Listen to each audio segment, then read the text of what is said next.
Mendengar kata angka yang terlintas di pikiranmu pasti 0, 1, 2, 3, 4, 5, 6, 7, 8, dan 9. Tapi apa kamu pernah terpikir bagaimana awal sejarah angka tersebut? Bagaimana angka dapat disimbolkan seperti yang kita kenal saat ini?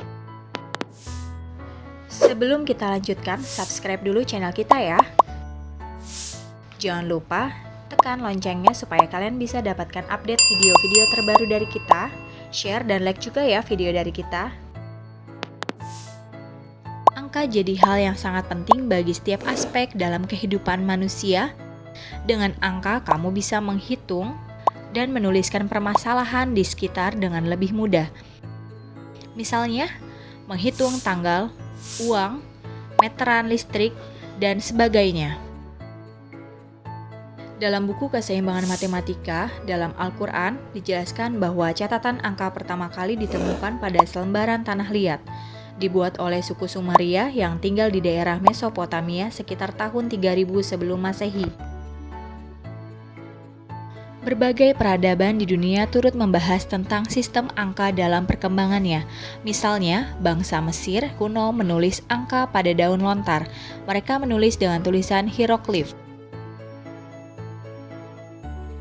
Garis lurus melambangkan satuan, lengkungan ke atas untuk puluhan, lengkungan setengah lingkaran menyamping seperti obat nyamuk, untuk ratusan dan jutaan dilambangkan dengan simbol seorang laki-laki yang menaikkan tangan.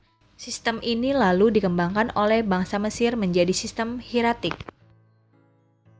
Sedangkan bangsa Roma menggunakan 7 tanda untuk mewakili angka, yaitu I, V, X, L, C, D, dan M. Deretan tersebut dikenal dengan angka Romawi, digunakan di seluruh Eropa hingga abad pertengahan.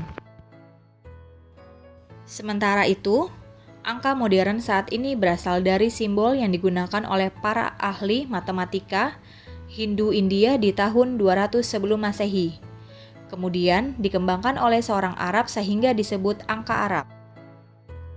Kemajuan besar lainnya adalah pengembangan gagasan angka 0 sebagai bilangan dengan lambangnya tersendiri. 0 telah digunakan dalam notasi posisi sejak 700 sebelum Masehi oleh orang-orang Babylon. Namun, mereka melepasnya menjadi lambang terakhir pada bilangan tersebut.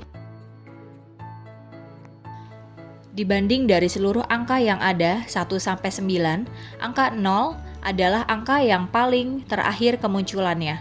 Bahkan, angka 0 pernah ditolak keberadaannya oleh kalangan gereja Kristen.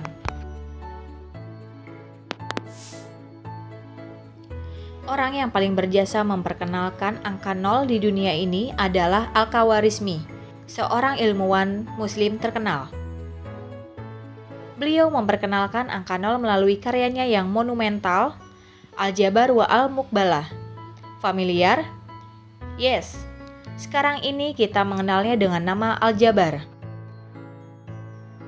Angka 0 ini lalu dibawa ke Eropa oleh Leonardo Fibonacci dalam karyanya Liber Abaci.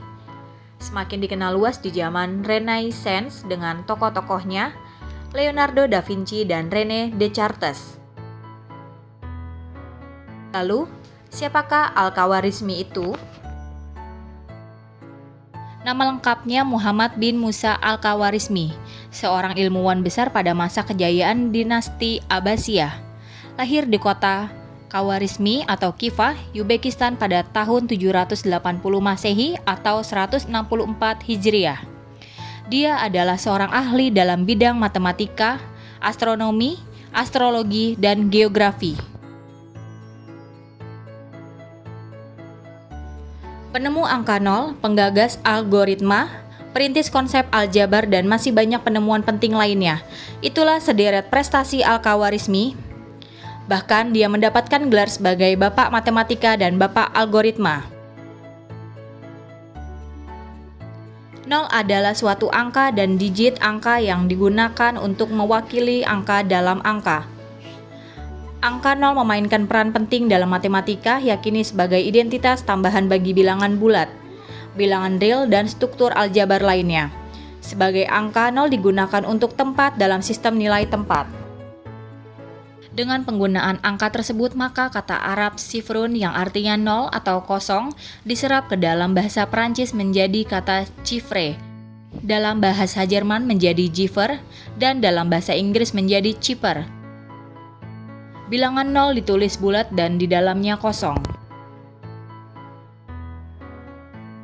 Al-Khawarizmi pun memperkenalkan tanda-tanda negatif yang sebelumnya tidak dikenal di kalangan ilmuwan Arab. Para matematikawan di seluruh dunia mengakuinya dan berhutang budi kepada Al-Khawarizmi.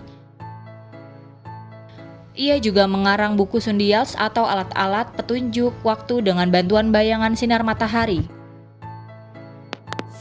Untuk menghormati jasa yang sangat besar dari Al-Khawarizmi, maka di depan Fakultas Matematika Universitas Teknologi Amri Kabir, Teheran, Iran, dibuat patung Al-Khawarizmi dengan ukuran yang cukup besar. Ia meninggalkan kenangan abadi bagi para ilmuwan matematika di seluruh dunia. Ia digelari Bapak Matematika karena keberhasilannya dalam memajukan cabang ilmu ini hingga mencapai puncaknya. Itulah bagaimana awal sejarah angka dari awal hingga sekarang kita gunakan dalam berbagai kegiatan kita sehari-hari. Terima kasih sudah menonton channel ini, semoga bisa menambah wawasan kita tentang sesuatu yang ada di dunia ini. Jangan lupa subscribe channel ini dan tekan lonceng untuk update video terbaru kita. Share juga ke teman-teman kalian ya. Wassalamualaikum warahmatullahi wabarakatuh.